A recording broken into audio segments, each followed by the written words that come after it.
Imagina un estadio de fútbol inmenso. Pero la cosa es que, en lugar de asientos, las gradas están cubiertas por millones y millones de interruptores de luz. O sea, un mar de interruptores. Exacto. Y si alguien viniera y te dijera que, bueno, simplemente encendiendo y apagando esos interruptores a una velocidad absurdamente rápida, puedes crear una inteligencia artificial o, digamos, simular el clima global o renderizar un videojuego en 3D. Seguramente pensarías que te están tomando el pelo. Totalmente. Pensarías que es una exageración absoluta. Sin embargo, pues esa es la cruda realidad de la tecnología que usamos todos los días. Así que, bienvenidos a un nuevo análisis a fondo. Hoy nos vamos a sumergir en los fundamentos físicos y lógicos de la computación. Sí, usando como base unos apuntes técnicos fascinantes titulados Clase 1 Hardware. Así es. Y nuestra misión hoy es desmitificar la máquina. Queremos eliminar por completo esta ilusión, ¿no?, de que nuestros dispositivos funcionan con una especie de magia oscura, para entender realmente cómo transforman impulsos eléctricos súper básicos en este universo digital complejo del que, bueno, dependemos para todo. Y mira, es un viaje indispensable para quienes nos escuchan.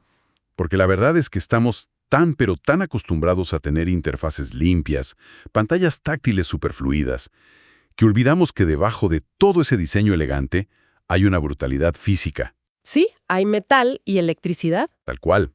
Hay transistores, hay generación de calor, hay electricidad viajando por ahí a fracciones de la velocidad de la luz.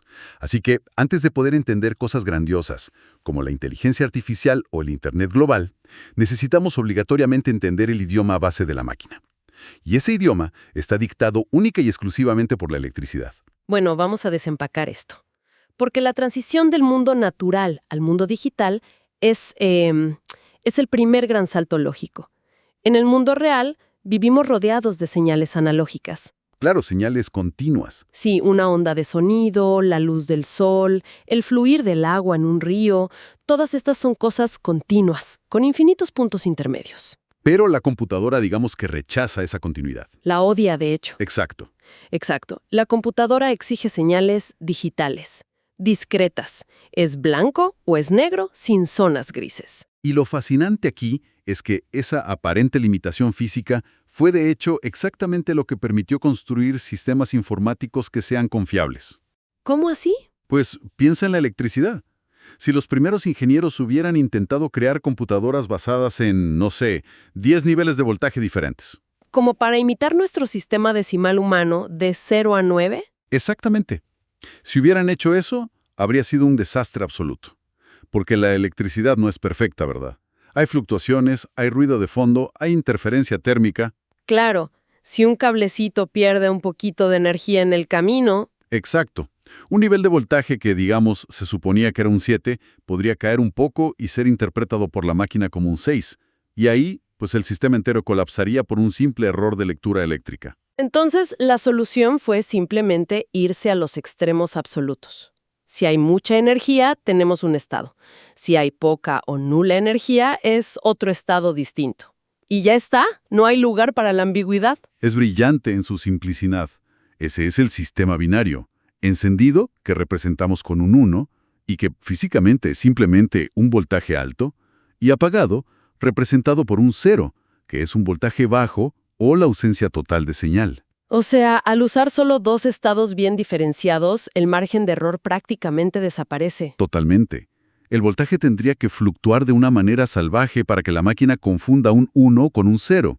Esta dualidad fue lo que forzó la creación de la unidad métrica fundamental de todo nuestro universo digital, el bit o dígito binario. Que vendría siendo un solo interruptor en ese estadio gigante que mencionamos al principio de la charla. Ese mismo, un simple interruptor. Pero claro, a ver, saber que un solo interruptor está encendido o apagado no nos sirve de mucho si queremos escribir un ensayo o mandar un correo electrónico, ¿no? Te faltarían letras.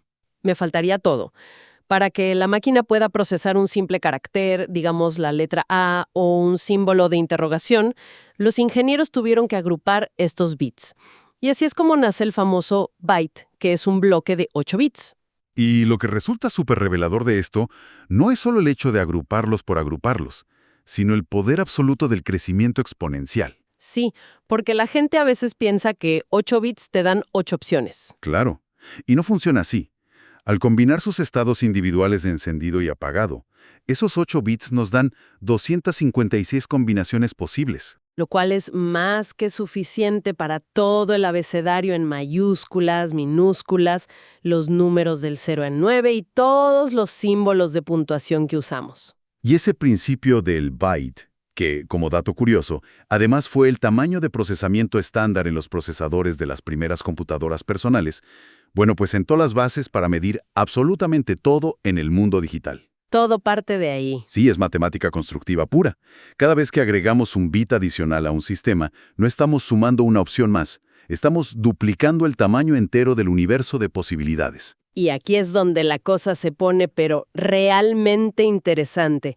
Porque una vez que entendemos que un byte es, en esencia, una letra matemática impulsada por electricidad, tenemos que hablar de cómo se acumula toda esa información. La explosión de los datos. Sí, y quienes nos escuchan seguramente conocen perfectamente la escala de uso diario. Todos en algún momento hemos visto que es un gigabyte en nuestro plan de datos del celular o un terabyte cuando compramos un disco duro para la laptop. Es lo cotidiano. Pero los apuntes de la clase de hoy nos llevan casi al borde de la física teórica y a una escala global masiva. O sea, pasamos rápidamente los petabytes y los exabytes que, para dar contexto, representan el tráfico de Internet anual de países enteros. Países medianos, sí. Y llegamos a la era del zettabyte, que es donde el mundo se encuentra ahora mismo. Estamos hablando de tráfico global, inteligencias artificiales devorando texto e imágenes a un nivel planetario. ¿Es una locura de información? Es muchísima. Pero la jerarquía de la tabla no se detiene ahí. Sigue hacia el yottabyte, el ronabyte y finalmente llegamos a un término que suena a ciencia ficción, el kettabyte. El famoso kettabyte. Sí, que es un 1 seguido de 30 ceros en bytes. A ver, siendo pragmáticos con esto, te pregunto, ¿es el kettabyte un escenario realista para la ingeniería moderna?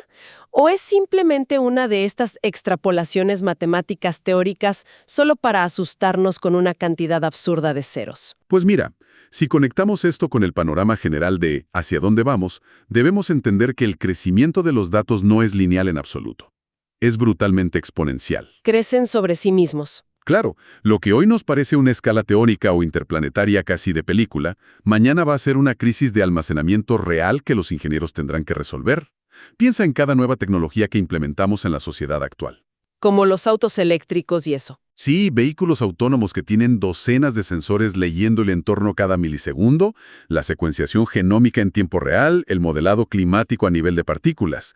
Todo eso genera datos sobre los datos anteriores. O sea que el kettabyte nos va a alcanzar sí o sí. Exactamente. El problema con el kettabyte no es si algún día llegaremos a él, sino cómo diablos vamos a almacenarlo físicamente cuando llegue el momento.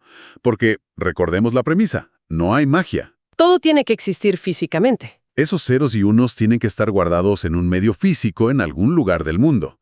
Para almacenar un kettabyte con la tecnología actual basada en silicio, bueno, necesitaríamos construir centros de datos del tamaño de ciudades enteras. ¡Qué locura! Y no solo eso, estarían consumiendo la energía equivalente a varios países pequeños únicamente para encender los sistemas de enfriamiento y evitar que todo ese silicio se derrita por el calor.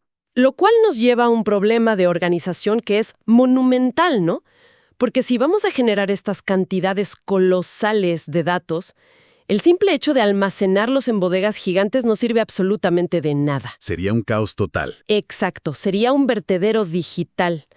Miles de millones de unos y ceros flotando por ahí sin ningún contexto. Entonces, ¿cómo logra la máquina darle sentido a ese caos? Y aquí es donde entra una estructura que me parece fascinante en los apuntes, que es el diagrama de las 4 capas del sistema informático. Sí, el mecanismo de traducción definitivo. Yo lo veo como un modelo jerárquico de supervivencia, de hecho. ¿De supervivencia? Sí, porque sin esta separación estricta de responsabilidades en capas, operar una computadora moderna sería completamente inmanejable para un ser humano.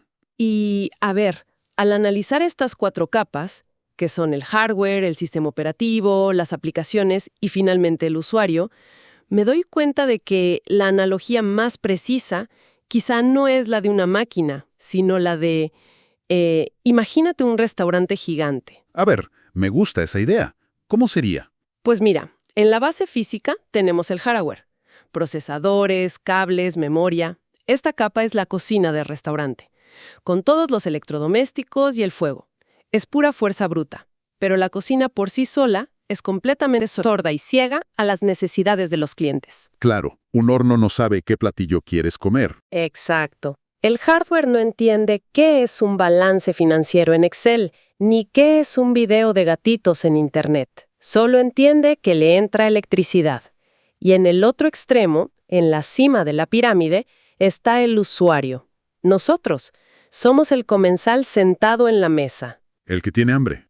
Tenemos intenciones, tenemos un objetivo, queremos un platillo específico. Pero, y aquí está el problema, no hablamos el lenguaje de la cocina. No podemos meternos a inyectar voltaje con los dedos en los cables para hacer nuestro pedido. Y ahí es donde necesitas forzosamente a los mediadores. Capas de abstracción que traduzcan esa intención humana a la física electrónica pura. Exacto. Y el traductor principal, el gerente del restaurante o el mesero estrella, es la capa número 2, que es el sistema operativo.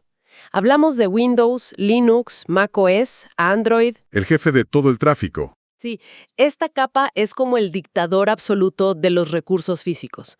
Cuando el usuario abre una aplicación, en la capa 3, digamos, volviendo al restaurante, la aplicación es el platillo específico que pediste, como una hoja de cálculo. Esa aplicación no tiene permiso para tocar la memoria ni el procesador directamente. Tiene que pedir permiso. Exactamente, tiene que rogarle al sistema operativo que le asigne espacio y tiempo de procesamiento. El sistema operativo toma esa solicitud, la traduce a las instrucciones de hardware y coordina todo el tráfico para que la cocina prepare el plato sin que el restaurante entero colapse o se incendie. Es una analogía perfecta. Y además, esto plantea una pregunta importantísima respecto a la vulnerabilidad de toda esta arquitectura, ¿no? ¿En qué sentido? Pues mira, este modelo jerárquico es brillante, ¿sí? Porque permite que los programadores hagan aplicaciones increíbles sin tener que saber cómo funciona físicamente el voltaje de un procesador de Intel o de AMD. Pero, ¿qué pasa cuando ese mesero, cuando el sistema operativo falla? ¿Qué ocurre cuando el gerente sufre un error crítico? El terror de todos. El famoso pantallazo azul. Exactamente.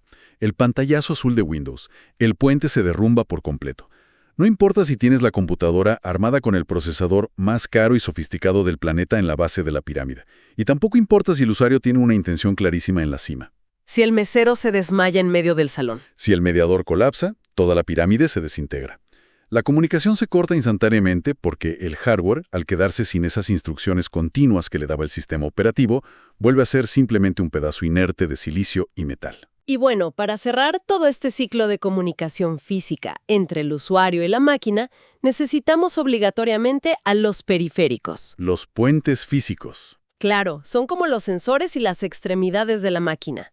Tenemos los dispositivos de entrada, que sirven para que el usuario inyecte su intención al sistema, como los teclados, los ratones, escáneres, micrófonos.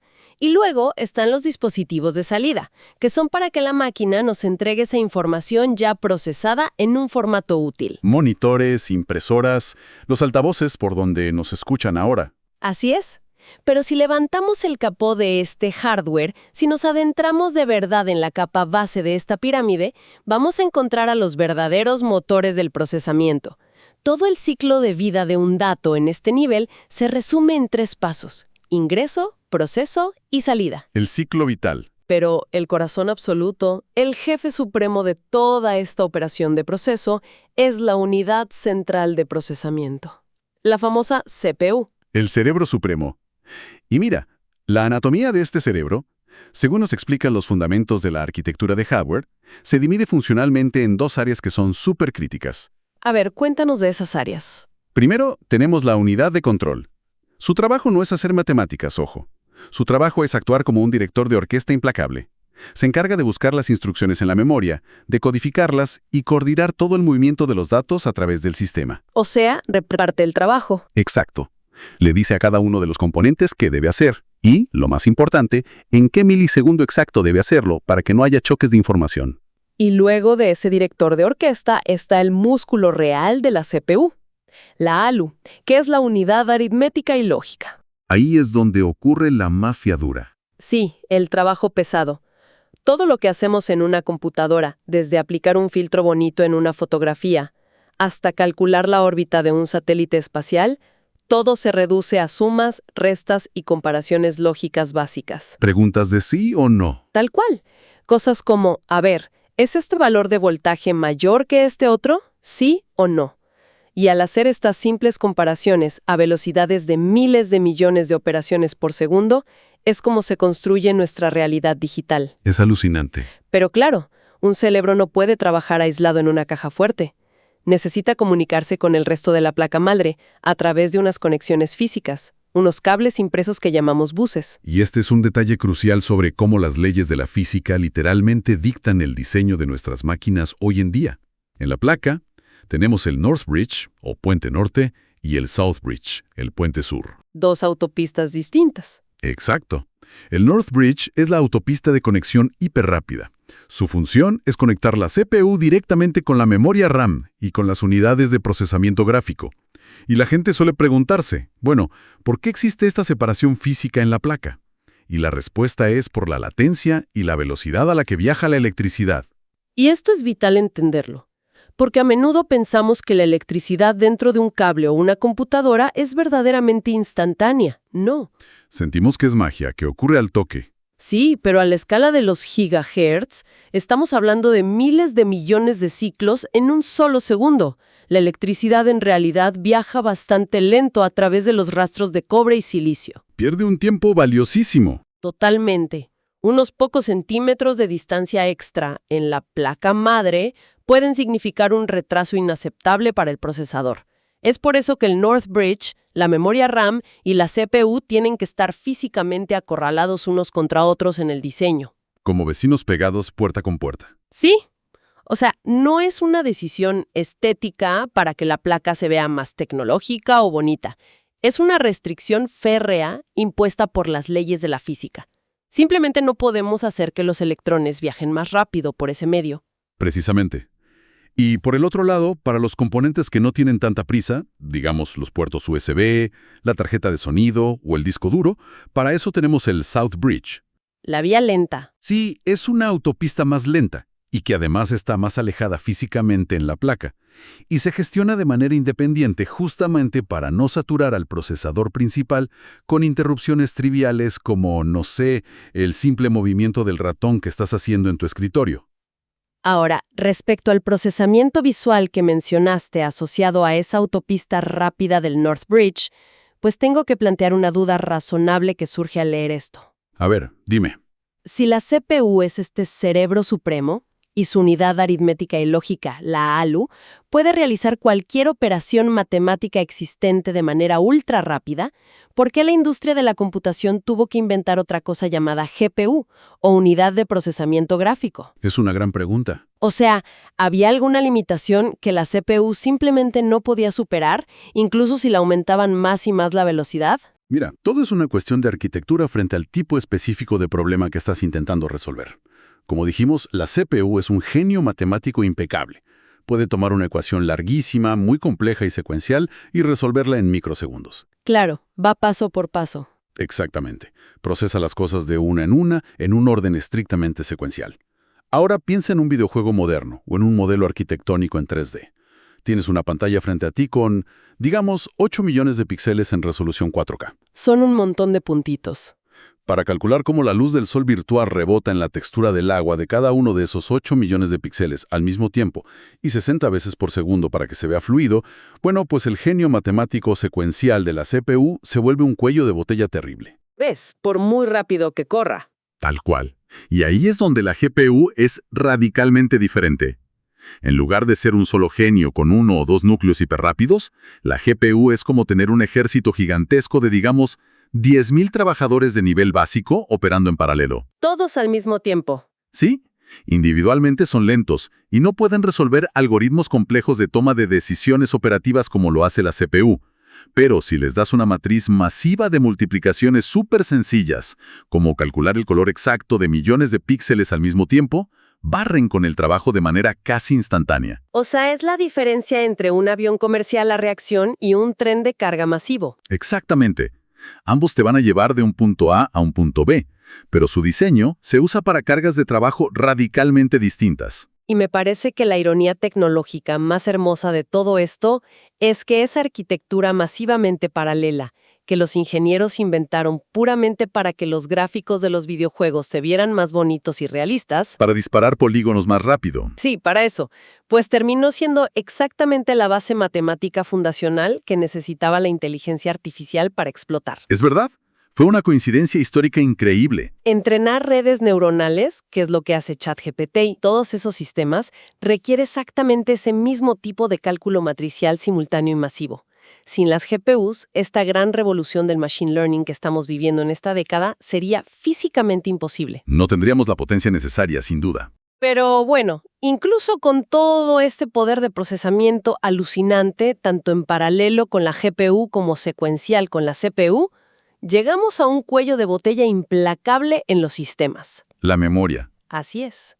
Un procesador, no importa cuántos gigahercios alcance o cuántos núcleos tenga, no sirve para absolutamente nada si no tiene un lugar donde recordar en qué diablos está trabajando. Y esto nos adentra en el laberinto jerárquico de la memoria.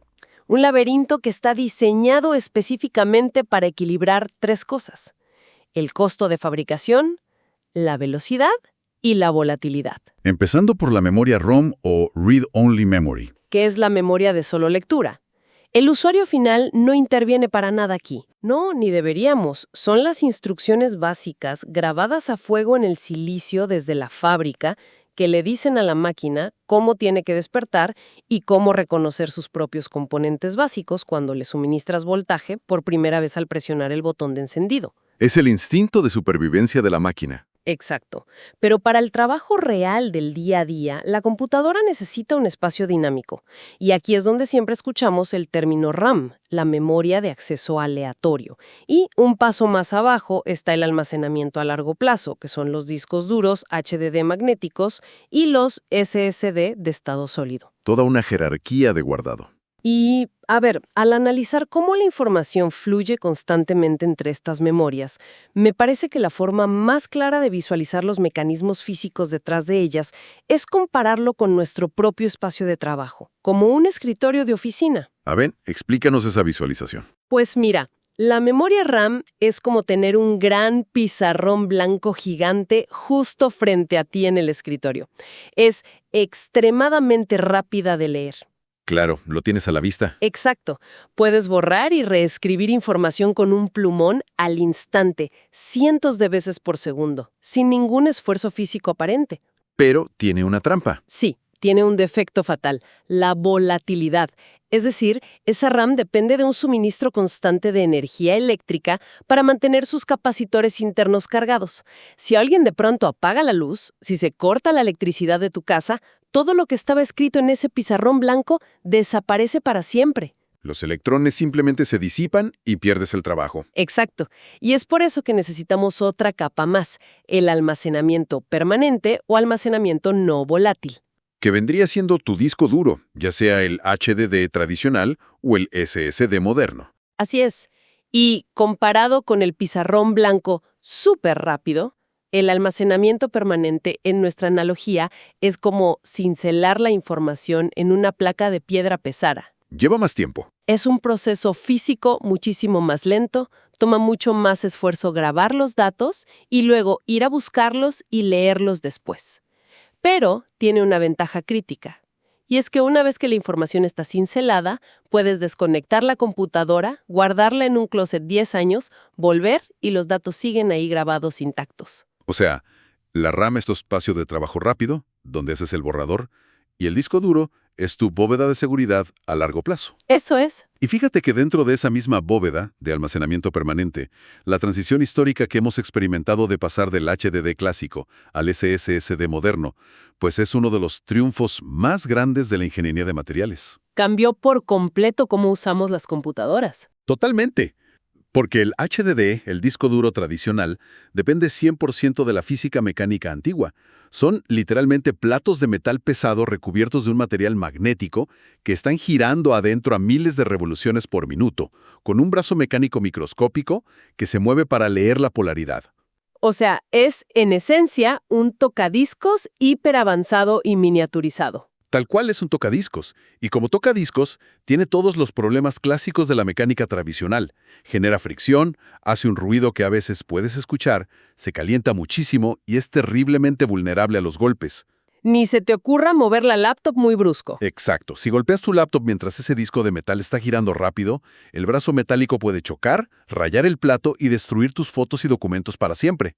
Además, la aguja física tiene que moverse mecánicamente por el plato hasta llegar al sector correcto donde está tu archivo. Que en términos informáticos, ese movimiento físico genera una latencia enorme. Claro, esperar a que la aguja llegue es una eternidad para el procesador.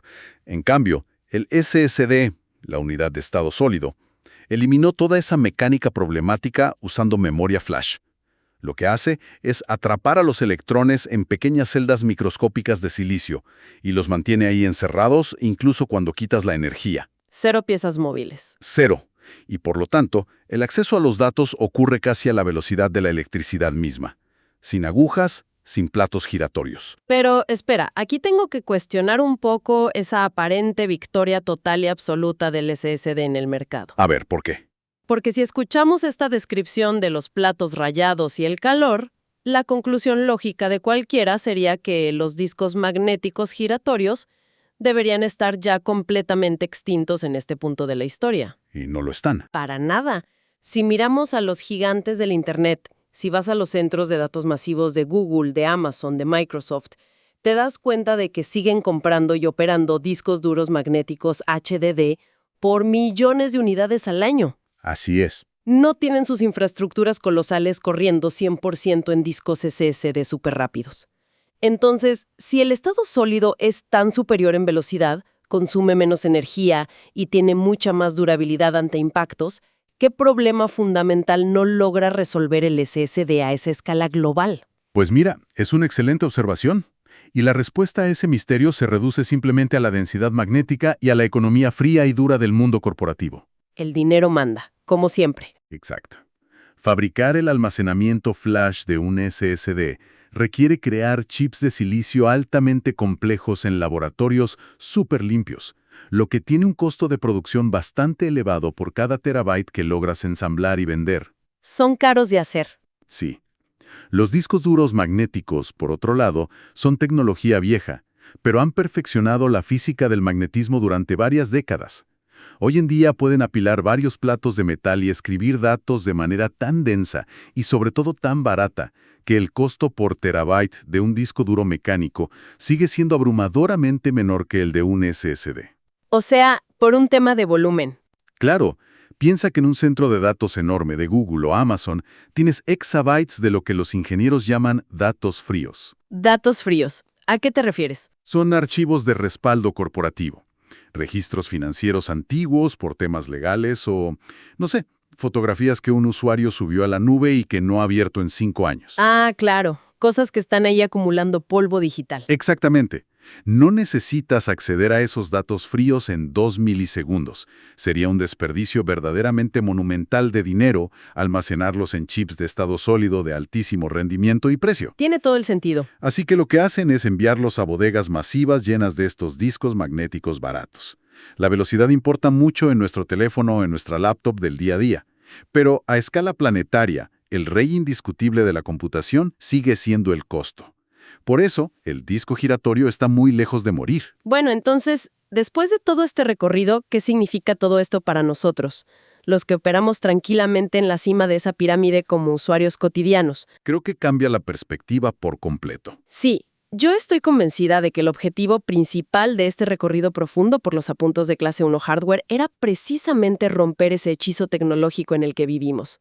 Queremos que, cuando hoy mismo envíes un video pesado por chat en 1 milisegundo, o cuando le pidas a una inteligencia artificial que te resuelva un problema complejo, seas consciente de que ya no estás interactuando con una simple caja mágica insondable. Exacto.